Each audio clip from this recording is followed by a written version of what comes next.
We are all liars.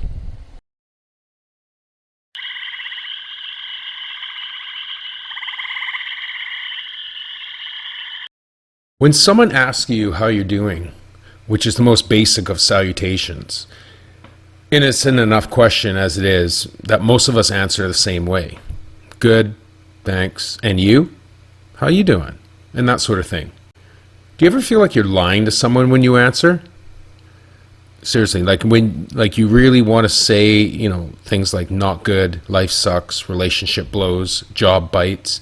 But if you do, it's just going to open up a dialogue you don't want to get into, or it's going to cause some awkwardness with the person you're with, right? So what do? We do what we've been taught. We lie. It's crazy, but it's the truth. We're all liars. We are conditioned to project strength, right? Our parents taught us to be strong and to be tough, and never let the little things in life affect us.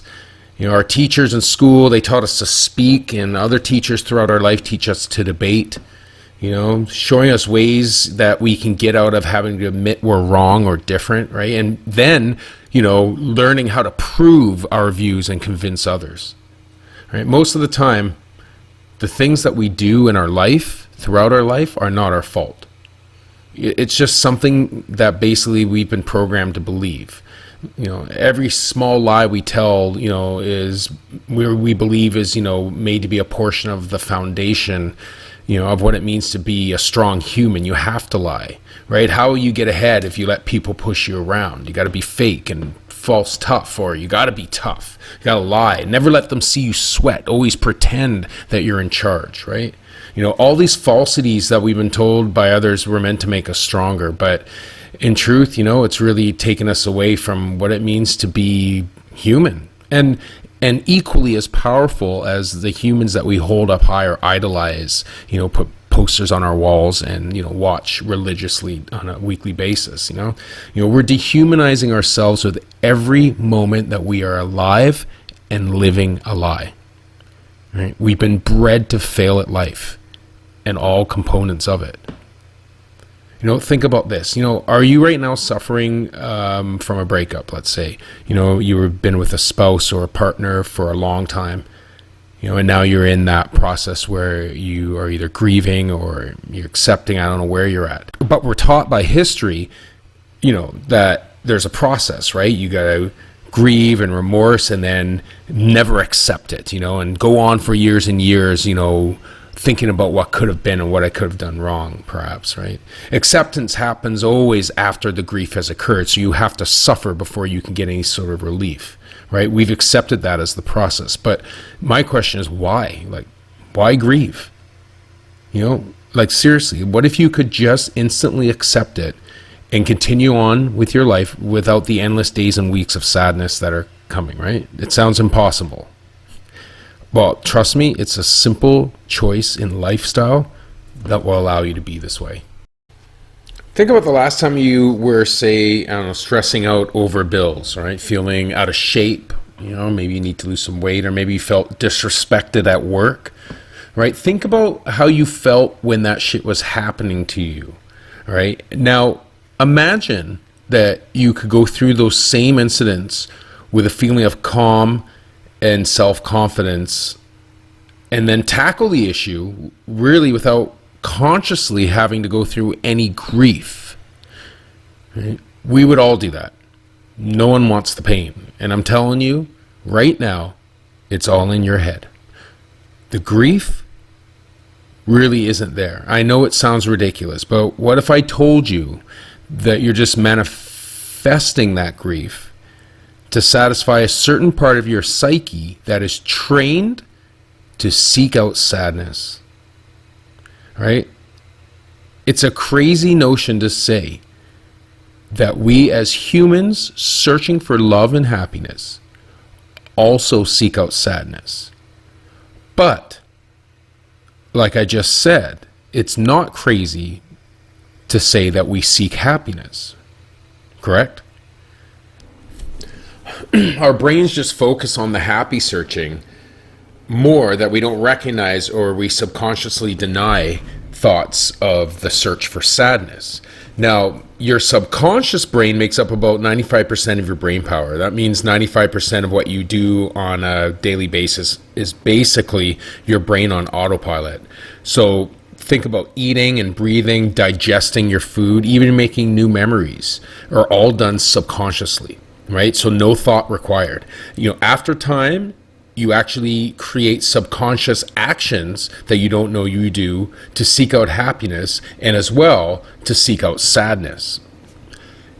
The reason that your brain may actually search for sadness is due to early trauma inflicted on you as a child or as a young person.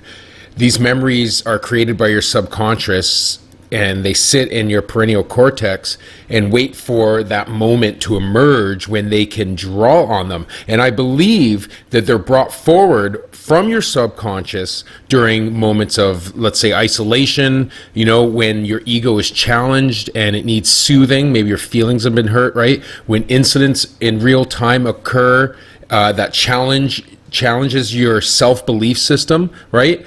I think that your brain looks for outs.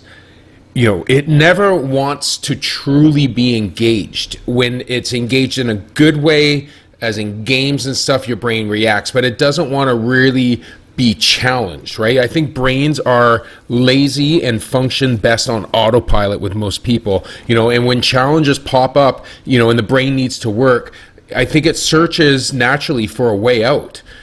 I think that hyperarousal occurs. Hyperarousal is better known as fight or flight, right? And that occurs in the head, and sadness becomes the go-to for your psyche. I mean, your brain knows that if you feel sad, you're going to withdraw and you're going to back out. So it searches for those memories and times like that. So basically what I'm telling you is that, this is just from my own self-observations, right? And from experience, talking with my clients, right? And just so you know, I'm not a shrink, I'm not a doctor or a counselor. I'm basically studying myself, right? Using my own life of basic wrongdoings and misunderstandings, to figure out why we do what we do. Why most of us choose to live in chaos when we don't have to. Why do we allow our thoughts to dictate how we feel and how successful we can be? I just never understood. So here's the big question. What did I learn, right? Well, one, you must outsmart your brain. And this comes with time. The best thing that you can do to accomplish this is to continue to use your conscious mind more so than your subconscious throughout the day. So I'm not a spiritual guy. I don't really, I'm not a heavily spiritual person. I'm just more self-aware. I'm not telling you to connect to a higher power or to some spiritual God. What I'm telling you is that you are in charge of the way that you think and act. And when you use your conscious mind, you challenge routine and ease, right? It makes you stronger, right? Your conscious mind controls things like sensations, feeling, fantasies created with the current awareness that you're in, right? Like when you fantasize in the moment or daydream, perceptions, right? When these are engaged, your brain is put to use and you become more in control of your life, right? Art is a great conscious mind activity, I think, and probably debating is another good one, right? That type of stuff. When you let your brain just run on automatic, you forget how to run things yourself, right? Number two, that I learned is you have to learn to live with who you are. Very important for me. Being cool with who you are is the most important thing you're going to do in your life, right? Being able to love yourself is really taken for granted in this world. We all say we love ourselves, yet most people are looking to change whatever they can about themselves, and they do it on the subconscious level, right? Our out of control brain is making the call on our life. People online, on YouTube and social influencers and people on Facebook, they're going to tell you to change. We can help you change. And I'm telling you, that's not the answer. You don't need to change. The answer is being cool with what you are and living with it and thriving even when the world tries to encourage that, that quest for sadness in your subconscious. You know, when you achieve the ultimate level of self-awareness, you don't battle shit like that. There's no anxiety or failure or fear of failure. This is all created in your mind. You know, growing up in the 90s, 25 years ago, there wasn't anxiety. You know what we called anxiety? Pardon my French, we called it being a little bitch. Whining. Anxiety was called whining in my time, and now it's a medical term, right? Anxiety, I think, is mostly caused by people refusing to tell the truth and live their real life. Not this, you know, phony quest for shit and looking for good shit all the time and having to look hot and sexy all the time. Is BS. People see through the outside disguises, all right? They aren't haters. These people who are saying these things are not haters. They're truth sayers, and they talk about people not living a true life, right? They talk behind your back, right? People are talking behind your back about how you're not living your real life, and you don't even know it because you're not living consciously. Autopilot also means that nothing gets in, nothing gets out, and all ideas of who you are controlled by lies. And you tell yourself these lies and false realities that you live in. You create it with your subconscious. Right? Number 3, accept everything that happens as your life. And it's just a part of your journey towards your goal. Look, when you eat shit, smile, all right? When you take disrespect, take it and shake it. When somebody or someone does you wrong, just understand that this is how it's supposed to be, all right? All right, you didn't get the raise at work. Well, you know what? Maybe you're in the wrong job. You know what? Or maybe even deeper, maybe you don't deserve it. You have to be real. You have to tell yourself the truth, right? You have to accept that everything that happens to you and around you is not against you. It is for you. Look, we all set goals and bars for us to reach. Problem is, we have been programmed to stay safe. We all have a bar to reach that is higher than we can actually see. And it's way higher for a reason, right? Our brains, our subconscious brains, search for sadness to keep us down at the bar that we can see and actually reach, and convinces us that we've done an amazing job. The sadness keeps us, I'm using quote fingers, grounded when I say this, you know, as people use that for an excuse. When you believe there's a higher meaning for your life, and I mean really believe, you know, not just saying that you're in something, you know, 10,000%, or you're going to dedicate every waking moment to achieving this success 24/7. When you truly believe that you're meant for something great, and how about this? Then you have to accept all the good and the bad. You know, the search for sad and the search for happiness as part of your path. Right? If you have to work day and night to accomplish a goal, you're on the wrong goal. Greatness comes with hard work, yes it does, but not with searching. Your higher meaning, you already know what it is. You're just allowing your subconscious mind to control whether or not you reach that goal, or even worse, acknowledge it. That gift you know you have is your answer. The fact that people around you tell you otherwise is what you need to eliminate from your life. The fourth one that I discovered was eliminating that search for sadness, which brings us all back to where we started. You know, the best way to eliminate the search for sadness is to completely change the way you think and consider your life. You have to change the way you view yourself and the things that happen to you. The search for sadness is real and can be taken from your subconscious by learning one thing. All right? It's simple. Stop giving a fuck. And I don't mean that negatively, obviously, but I needed to get there, right? I needed to stop caring about what people thought about me. I realized that I needed to just be me and start caring about the direction of my life, short and long term. And that's what I did. I didn't invent this, but I created a version of this, and I call it the warrior's journey. Now, I don't advise you to do this alone like I did.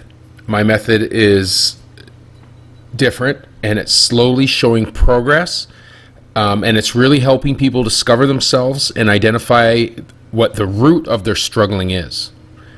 Right? This should only really be done with experienced people like myself who have developed a system of care and therapy, especially, with the use of psilocybin. So I'm going to describe this to you like a dinner, and I hope it's a good one with the pictures. I hope it works for you. So basically, first we create the menu. So I speak to my clients about their life problems and issues that they're struggling with. I encourage them to be vulnerable and trust me. The more I know about them, the more I can help. I've always had the ability to read a person. It's what makes me a good entertainer. I can read the room, and I know the personality of most people that I meet. So talking in the beginning is very important. Number two, we plan the meal, and it's going to be mushrooms. I like golden teachers. They are very chill and very good to use with this sort of therapy. I took 3 grams to start, and then I took another 5, so that was 8 in total I did for my warrior journey. After number 3, after ingestion of the psilocybin, we continue to talk. So next, this is the most difficult part for most people. Once the mushrooms kick in and the conscious mind is activated, thus leaving the subconscious vulnerable for cleansing, the most important part here is not to create suggestions for my client. There's no stories or personal injury or personal journey tales. I don't use keywords like I, me, we, people. It's strictly questions from this point on to stimulate the conscious thinking. Number 4, I get my client to lie down, which is now basically setting the table for dinner. So what I do once they're lying down and they're fully in the psilocybin state, I bring up all of your issues that they're struggling with. Bring up issues are like basically setting plates out on the table. You see all the dishes, the potatoes, the vegetables, the meat, the dessert, everything's out there on the table, spread out before them, right? So now all they have to do is eliminate them one at a time, right? I have a special way of helping them clear their table, which is clearing their subconscious mind of sadness material. Once these questions are asked and we're in full-blown flashback mode with the psilocybin, and you're just at your peak, I isolate my clients in a dark room with no light, sound, or disruption for a minimum of 3 hours, leaving them to deal with their issues face to face, basically. Right? The results will blow you away. I have 5 clients who have taken part in this therapeutic process, and it has drastically improved their lives. They live with a purpose and have an amazing sense of self-awareness and confidence now. This is an answer if you live with depression, negative self-talk, sadness, and grief. Whether you suffer from anxiety or struggle with emotional issues, the warrior's journey will help you find the warrior inside of you. You don't have to struggle. None of us do. That's not life.